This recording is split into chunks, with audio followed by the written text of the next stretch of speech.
This is the podcast to improve your English listening skills while learning something new in English.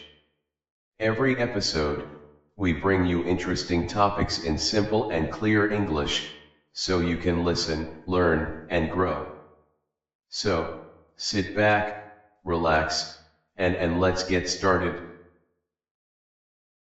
Hey everyone, welcome back for another deep dive. You know how this works. We take a source and we dig into it and see what we can learn. Right. Who needs sleep? Yeah, exactly. So today we're going to be taking a look at early Islam in Indonesia. All right. Specifically, the very first Islamic kingdom in Indonesia.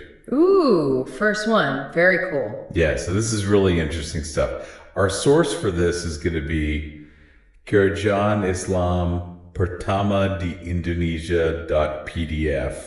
It's a little bit of a mouthful, I know. Yeah. But it basically lays out, everything we need to know. Sounds good.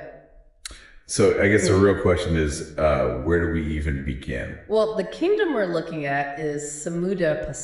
Samudra, okay. It emerged in the 13th century on the northern coast of Sumatra. So like present day Laksimawai, Ashish. Gotcha. Okay, so 13th century, that's pretty early on, right? I mean, in terms of like Islamic kingdoms popping up all over the place. Oh yeah, I mean for Indonesia, this is the earliest recorded Islamic state. Wow, that's pretty significant then. Oh yeah, absolutely. Yeah. So how did this even come about? I mean, how did this kingdom get started?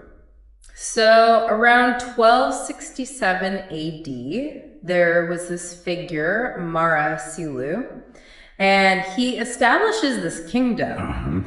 And get this, he converts to Islam. Okay. And he takes the name Sultan Malik al-Salah. Oh, wow. Okay, so a real turning point moment. Huge, yeah. It's not just like a personal conversion, it symbolizes the kingdom's identity shifting. Wow. It embraces Islam as like the state religion. So, I mean, this is clearly a pivotal moment. This is the first Islamic kingdom in Indonesia. I'm assuming location probably played a pretty big role here. Oh yeah, I mean the source really emphasizes that. It was right smack on the Strait of Malacca. Oh, of course. I mean, that's a major trade route. Huge, yeah, like the heart of maritime trade. Okay, so they were right in the middle of everything. Oh, absolutely. And, being in that kind of spot, it fueled their economic growth, helped spread Islamic influence as people are traveling through. Makes sense. So it's not just about trade, it's also about ideas and culture being exchanged. Yeah. So they're right in the middle of all that. It makes it even more important that they're the first Islamic kingdom there. Yeah, absolutely. Okay, so it's not like they're passively benefiting from the location. What were they doing to spread Islam?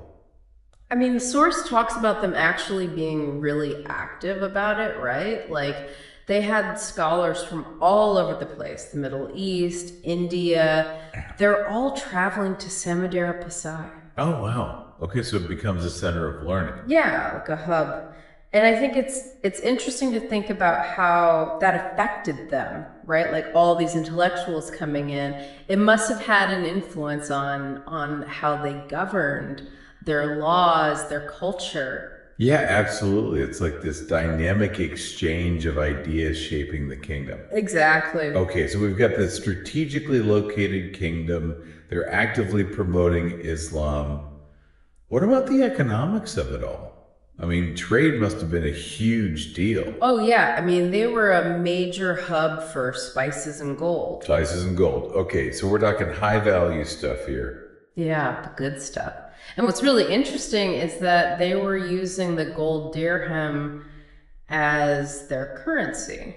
Okay, so this wasn't just like a simple barter system. They had a pretty sophisticated economy going on. Right. I mean, that suggests a level of organization, prosperity. It would have attracted even more trade and just boosted their influence in the region. So they were a major player, not just locally, but regionally as well. And the source mentions connections with Arabia, Persia, India. Oh, yeah. Their network was huge. It wasn't just about who was sailing by. They had diplomatic relationships with all these big Islamic powers. And of course, we can't forget about Ibn Battuta, right? The famous traveler. Right. He visited Samudera in the 14th century. And he basically confirmed everything, right? He was like, yep, this is a prosperous kingdom, strong Islamic presence. Yeah, and, having that kind of documentation from someone as well known as Ibn Battuta, it really solidified Samudera Pasai's place in history. So they had it all. Strategic location, thriving economy, and they're spreading Islam. What happened? I mean, why don't we hear more about them? Well, the source points to the rise of some other powerful kingdoms in the 15th century. So you have the Malacca Sultanate and then the Ace Sultanate, which became even more powerful. Oh, okay. So kind of like a changing of the guard. Yeah, the political landscape shifts and Samudera Pasai ends up getting overshadowed. Eventually, they actually come under the control of Ace and kind of fade away as an independent kingdom. That's fascinating. So it's like a reminder that power is never static, it's always in flux. Exactly. So let's recap. We've got Samudera Pasai, the first Islamic kingdom in Indonesia.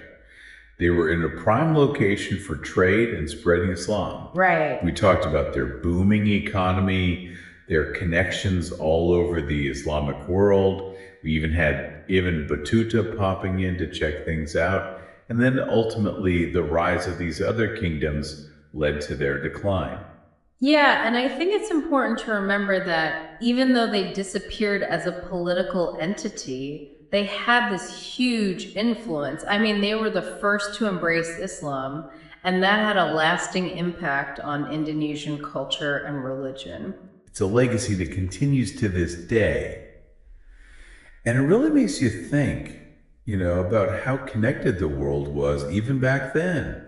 We're talking about trade routes, the exchange of ideas, travelers like Ibn Battuta crossing continents, and Samudera Pasai was right at the heart of it all. So here's a thought for you. Knowing that this kind of global interconnectedness has been going on for centuries, how do you think it shaped our world today? That's something to ponder. Thanks for listening. See ya. Take care. Thank you for watching this video. Hopefully useful. Don't forget to like and subscribe.